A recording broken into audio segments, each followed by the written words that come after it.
Brought to you by NBC bearing, भारताची पहिली bearing उत्पादक।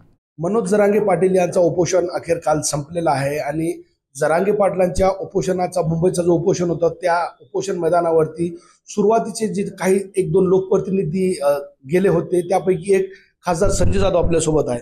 खासदार साहेब, जरांगे पाटलांनी काल उपोषण सोडला, पहिली प्रतिक्रिया।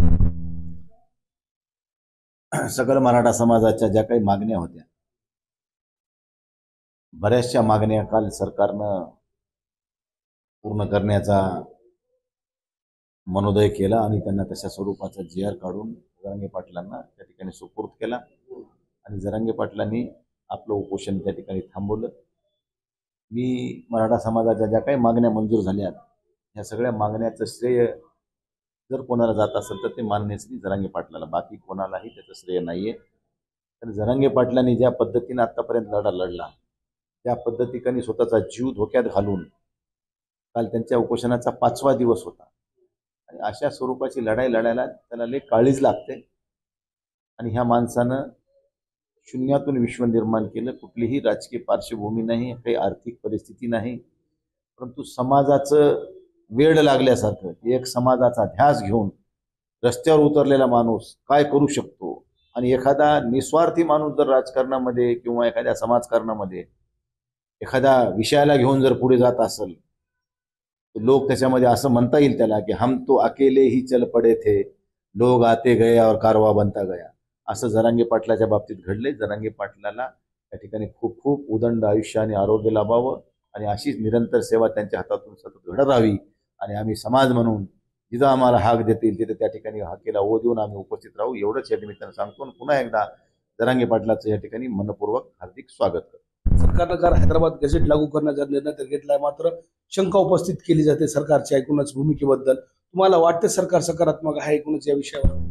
बघा, आता जर तर काही गोष्टी करायच्या नसत्यात तर सरकारनं काय अभ्यास करून केले, काही अभ्यासू लोकांनी ते तपासले आणि हैदराबाद गॅजेटमध्ये आजपासून नाही आहे, पूर्वीपासूनच मराठा समाज हा कुणबी म्हणून हैदराबाद गॅजेटमध्ये आहे।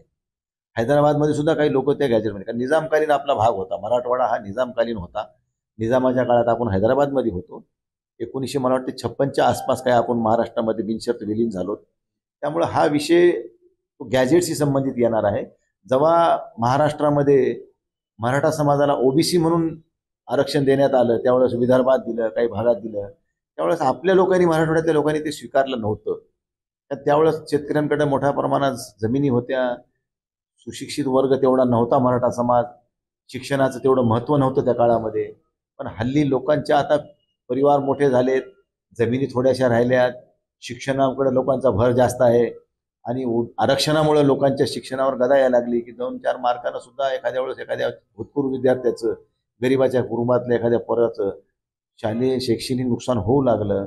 त्यामुळं आरक्षण आता महत्त्वाचं वाटू लागलं। त्यामुळं लोकांची मागणी आरक्षणाप्रती जास्त असायचं कारण फक्त एज्युकेशनच्या फायद्यासाठी लोकांनी आरक्षणाकडे जास्त महत्त्व दिलेलं आहे आणि ते आरक्षण शासनाने देऊ केले। हैदराबाद गॅजेट लागू केल्यामुळं सरकारचं बी आपण अभिनंदन करू। शेवटी बघा, राज्यकर्ता हा उदार अंतकरणवादी असला पाहिजे आणि राज्यानं जरांगे पाटलाच्या उपोषणाला दाद म्हणून सरकारनं काय भूमिका घेतली, आता सरकारला पळवाटा करता येत नसतात। एकदा सरकारनं जाहीर केले की आम्ही दिले, आता ते टिकवणं सरकारचं काम आहे।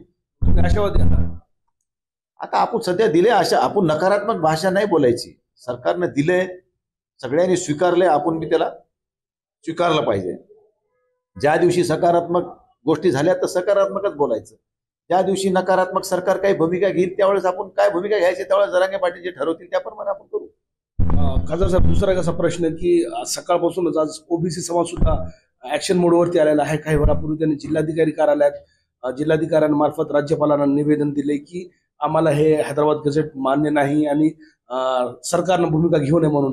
येणाऱ्या दिवसात संघर्ष होईल असं वाटतं दोन समाजामध्ये? काय नसते, शेवटी बघा, OBCला असं वाटतं की बाबा आमच्या अधिकारावर गदा येईल, त्यांना वाटणं साहजिक आहे। परंतु मराठा समाजात सुद्धा असे काही परिवार आहेत की ज्याची संध्याकाळच्या भाकरीची सोय नाही, घरामध्ये होतकरू विद्यार्थी सुशिक्षित आहेत, शिकायला थोड्याशा मार्काने त्याचे चांगले चांगल्या ठिकाणचे नंबर होकायला लागलेत। त्यामुळे त्यांनाही वाटते की बाबा आपल्याला गरजेचं आहे। त्यामुळे दोघांच्या बाजू दोघांच्या ठिकाणी व्यवस्थित जरी असल्या तरी सरकार सरकार काय भूमिका घेते हे महत्वाचं असते आणि सरकार हे समाजाच्या हिताच्या भूमिका घेत असते आजपर्यंतचा इतिहास. त्यामुळे सरकार जी बी भूमिका घेईल ती हिताचीच घेईल जनतेच्या, यामध्ये माझ्यामध्ये कुठे शंका नाही. खरं तर आंदोलनाच्या पहिल्या दिवसापासून तुम्ही मंचावर होता, अगदी जवळून तुम्ही ते एकूणच आंदोलन पाहिला. थोडक्यात सांगायचं तर मुंबईचा मराठ्यांचं आंदोलनाला कसं पाहता तुम्ही? एकूण 5 दिवस आंदोलन चाललं, कशा प्रकारचं आंदोलन झालं? नाही, आंदोलन एकदम यशस्वीरित्या पार पडलं. आंदोलनामध्ये लोकांनी उत्स्फूर्त असा सहभाग नोंदवला होता. कुणी कुणाला बोलवलेलं नव्हतं, कुणी कुणाची सोय केलेली नव्हती. जे ते आपल्या आपल्या घरी भाजी भाकरी घेऊन त्या ठिकाणी आले होते. काही लोक आपल्या आपल्या गाड्यामध्येच गॅसची भट्टी, गॅस, शेगडी, सिलेंडर सगळं किराणा सामान घेऊन जिथं गाडी उभी केली तिथंच भरून खायचं, तिथं झोपायचं. म्हणजे लोक अंतकरणातून त्या आंदोलनामध्ये आले होते, कोणाला आणलेलं नव्हतं. आणलेले लोक आणि आलेले लोकांमध्ये फरक असते. पण हे जरांगे पाटलाच्या शब्दावर विश्वास ठेवून एवढा मराठा समाज मोठ्या प्रमाणात जेव्हा मुंबईमध्ये जाऊ शकतो, इतिहासात नोंद झाली पाहिजे आणि झाली. अशा स्वरूपाचं आंदोलन यापूर्वी कधी झालं नाही, पुन्हा कधी होईल ह्याची मी आज शाश्वती देऊ शकत नाही. भविष्यात काही होऊ शकते त्याचा विषय वेगळा. परंतु मराठा समाजाने जरांगे पाटलाच्या हाकेला ओ देऊन जे काही भूमिका घेतल्या त्या खरोखरच कौतुकास्पद आहेत. आणि म्हणून असा एखादा व्यक्ती घडत असतो बऱ्याच काळानंतर की जरांगे पाटलासारखा एखादा माणूस आपल्या शब्दावर एवढा समाज संघटित करणारा आम्ही पाहिला. त्यावेळेस आम्ही शिवाजी महाराजांचं नाव ऐकत होतो, बाळासाहेब ठाकरेंना आम्ही पाहिले. पण जरांगे पाटलाच्या रूपानं देखील आम्ही आज बघतोय की एखादा नवतरुण मुलगा एखाद्या सामान्य परिवारातला समाजाची एवढं मन जिंकू शकतो आणि एका हाकेवर एवढा मोठा समाज एकत्र करू शकतो, ही किमया काही वेगळी आहे. जरांगे पाटलाला त्याच्यामध्ये 100पैकी 100 मार्क दिले पाहिजे, मी यामध्ये. तर मुंबईचा आंदोलन जो झाला 5 दिवस, तो ऐतिहासिक आंदोलन झाला आहे. तर सरकारनं घेतलेल्या निर्णयावर मी आशावादी आहे आणि सरकारनं दिलेला शब्द पाळला नाही तर जरांगे पाटलांच्या हाकेवर पुन्हा आंदोलन करण्यासाठी आम्ही सज्ज आहोत, असं या ठिकाणी खासदार संजय जाधव यांनी विधान केलं आहे. तुर्तास गुलाल उधळला गेला मराठा समाजाकडून आणि मोठ्या प्रमाणावर आंदोलन यशस्वी झाल्याचं खासदार जाधव यांनी स्पष्ट केलंय.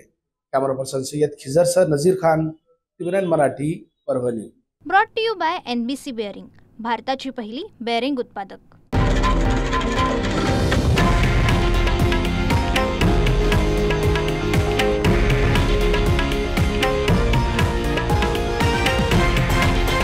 हे आहे देशातील नंबर 1 न्यूज नेटवर्क आणि आपण पाहत आहात TV9 मराठी, एकमेव.